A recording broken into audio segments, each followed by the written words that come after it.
Hello everyone, কেমন আছেন সবাই? আশা করি সবাই ভালো আছেন। তো আজকে নতুন একটা ভিডিও নিয়ে আপনার মাঝে হাজির হয়েছি। সেটা হলো এক্সেলে কীভাবে আপনারা পার্সেন্টেজ বের করবেন। তো দেখেন, আমি একটা এক্সেল শিট নিয়েছি। তো দেখেন, এখানে কিন্তু সেল পার্সেন্টেজ নামে একটা অপশন আমি করেছি। তো দেখেন, এখানে কিন্তু আমি আইটেম নেম লিখেছি, আইটেম নেম। তো কী কী আইটেম আছে এটা শুধু আপনাদের বোঝানোর জন্য কিছু আইটেম নেম রেখেছি।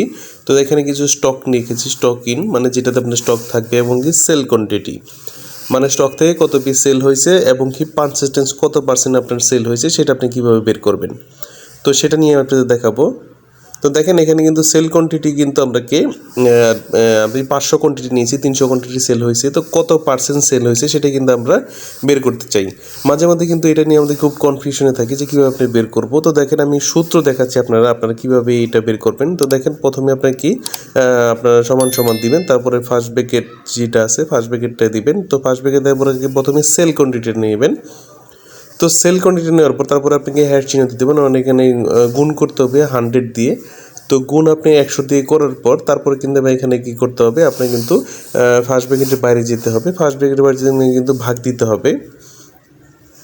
ভাগ দেওয়ার পর আপনি কিন্তু কী ভাগ দিবেন এটা আমি দেখাচ্ছি। সেটা হলে আপনার স্টক কোয়ান্টিটি কিন্তু ভাগ দিতে হবে।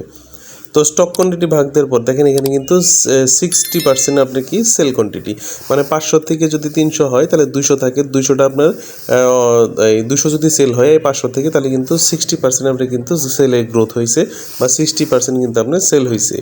তো দেখেন, এখানে কিন্তু আমি 400 দিই। দেখেন, এটা কিন্তু আপনি যদি 500 থেকে 400 হয় তাহলে কিন্তু অবশ্যই 80% সেল হয়েছে। তার মানে 100 কমের যদি যেটা হয় 100, আপনি যদি এখানে 500ই দেন তাহলে 500 দিলে কিন্তু এখানে 100% দেখাবে। তো এইভাবেই কিন্তু আপনারা কিন্তু খুব সহজে কিন্তু এখানে পার্সেন্টেজ বের করতে পারবেন। আমরা কিন্তু সহজে ভুলে যাই, কিন্তু ইম্পর্টেন্ট কিন্তু ক্ষেত্রে কিন্তু এই পার্সেন্টেজটা আমাদের বের করতে হয়। নানান রিপোর্টিংয়ের ক্ষেত্রে কিন্তু এই পার্সেন্টেজটা বের করতে হয়। তো দেখেন, এইভাবে কিন্তু আপনারা পার্সেন্টেজ বের করতে পারবেন। তো দেখেন, এটা কিন্তু পার্সেন্টেজ আমরা এইভাবে বের করতে পারবেন। তো আপনি যদি আমার চ্যানেল নতুন থাকেন অবশ্যই চ্যানেলটি সাবস্ক্রাইব করে বেল আইকনটি ক্লিক করে রাখবেন, এবং নতুন নতুন ভিডিও পেতে আমার চ্যানেলটির সাথেই থাকবেন। তো দেখেন, আমি কিন্তু আবার আপনাদের দেখাচ্ছি। তো এখানে যদি আপনি 0% দেন, মানে জিরো আপনি কোয়ান্টিটি সেল যদি 0 হয় তাহলে কিন্তু এটা মাইনাস হবে, মানে তার মানে কি এখানে 0% হয়ে গেছে, 1% আপনার সেল হয়নি। তো এইভাবেই কিন্তু আপনার পার্সেন্টেজ বের করতে পারবেন। তো দেখেন, এখানে যদি আমি সেলের জায়গায় 10 দিই তাহলে কিন্তু 2% সেল হয়েছে। তো এইভাবেই কিন্তু আপনার পার্সেন্টেজ বের করতে পারবেন। তো এই ছিল আজকের ভিডিও। ভালো লাগলে অবশ্যই লাইক, কমেন্ট, শেয়ার করবেন। অবশ্যই আমার চ্যানেলের সাথেই থাকবেন এবং ভালো থাকবেন সবাই।